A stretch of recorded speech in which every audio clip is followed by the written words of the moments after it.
राम राम साहब, मैं चौधरी शरण सिंह अलवर से। हमने पहली बार निःशुल्क वरिष्ठ जल यात्रा फार्म भरा था।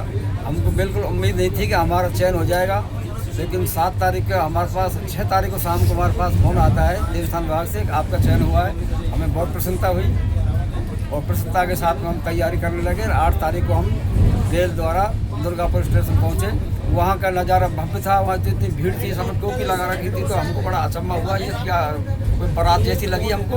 और वहाँ जाके बड़ी प्रसन्नता हुई। भीड़ भाड़ में हम समझे में लेट हो जाएंगे, लेकिन वहाँ हमारा नंबर आसानी से आ गया और वहाँ से हमने टिकट ले करके उनको माला पहनाई गई, हमारा स्वागत किया गया और बड़े बैंड बाजे के साथ हमको स्टेशन पर और जो गाड़ी खड़ी थी सजी हुई दुल्हन की तरह उसमें बैठाया गया और सबको अलग अलग सीट दी गई। भागा दौड़ी तो नहीं हुई, तो आपने अपने नंबर अलॉट किए, गाड़ी कोच अलॉट किए गए, उसमें आराम से एसी गाड़ी में हम बैठते चले गए और बहुत हमारे 3 दिन और पता ही नहीं लगा 3 रात का अब कब निकल गए और कब हमारे 3 दिन पास हो गए। सुबह 5 बजे हमको चाय पानी, फिर भोजन, फिर नाश्ता, यानी दिन भर खाने का काम, फिर सोने का काम और कुछ नहीं था। आराम से चले जा रहे थे। कुंडल नगर में वहाँ बताया गया कि अब रेल आगे नहीं जाएगी, बस में जाना पड़ेगा। हम बस में बैठे तो बस में भी सुविधा ये थी, सबकी कोच की बस अलग अलग थी, कोई भाग दौड़ नहीं। उसमें हम आराम से गए, बस भी डीलक्स बस थी।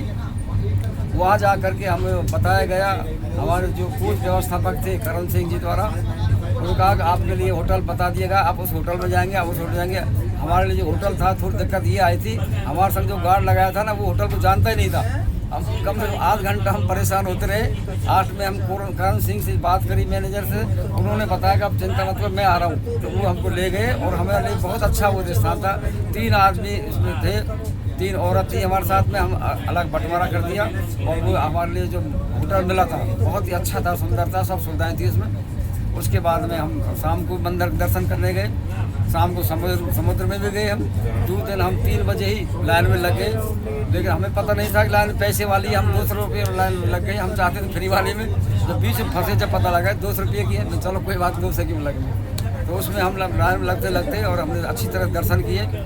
उसके बाद में फिर उसके बाद हमने वहाँ पर जो 22 कुएँ हैं वहाँ टिकट लेकर वहाँ गए, तो वहाँ स्नान हमारा बड़ा आनंदपूर्वक रहा, बहुत आनंद आया। और समुद्र में भी लहरों का आनंद जो पहली बार देखा था, टीवी में देख रहे थे ना, प्रत्यक्ष में जो लहरों का आनंद देखा हमने, तो एक आनंद की ऐसी अनुभूति हुई, ऐसा लगा यहीं रहे सुनाते रहे।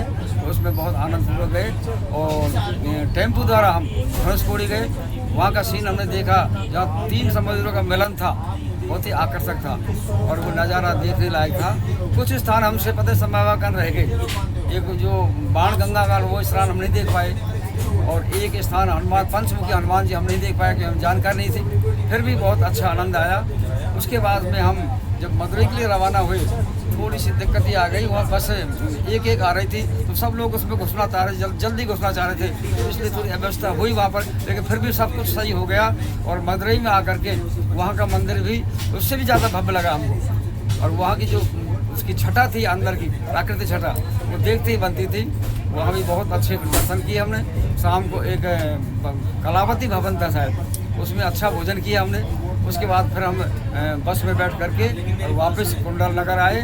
वहाँ से हम 12 बजे ट्रेन में रवाना हुए और अब लगातार आज 3रा दिन है हमारा रेल में आ रहे हैं, वही व्यवस्थाएं चल रही लगातार। भोजन में सबसे बड़ी बात ये रही, और मिठाई जरूर मिलती थी, चाहे रसगुल्ला मिले चाहे और कुछ मिले, और पराठे मिले थे। हालांकि पराठे थे, कुछ लोग पराठे पसंद नहीं करते थे, रोटी होती तो अच्छा होता, लेकिन पराठे भी स्वादिष्ट थे। कढ़ी भी मिली और सब्जी तो एक से एक अच्छी थी।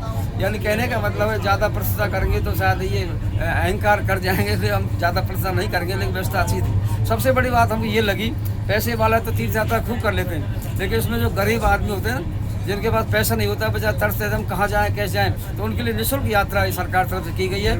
और बुढ़ी बुढ़िया जिनको घर वाले संभालते नहीं थे, वो तुम कहाँ जाओगे, पड़े रहो, या तुम्हारा तो घर ही तीर्थ है, वो आदमी बेचारा तीर्थ कर रहे हैं तो निहाल हो रहे हैं, वो धन्य हो रहे हैं। तो ये हम राज्य सरकार के लिए, भजन लाल सरकार के लिए बहुत बहुत आभार प्रकट करते हैं। और ऐसे बुजुर्ग आदमी जो घर से बाहर नहीं निकलते थे, पैसे के अभाव में कोई तीर्थ यात्रा नहीं करते थे, वो आप निःशुल्क यात्रा कर रहे हैं और अपना पुण्य कमा रहे हैं। बहुत बहुत धन्यवाद। जय राम जी।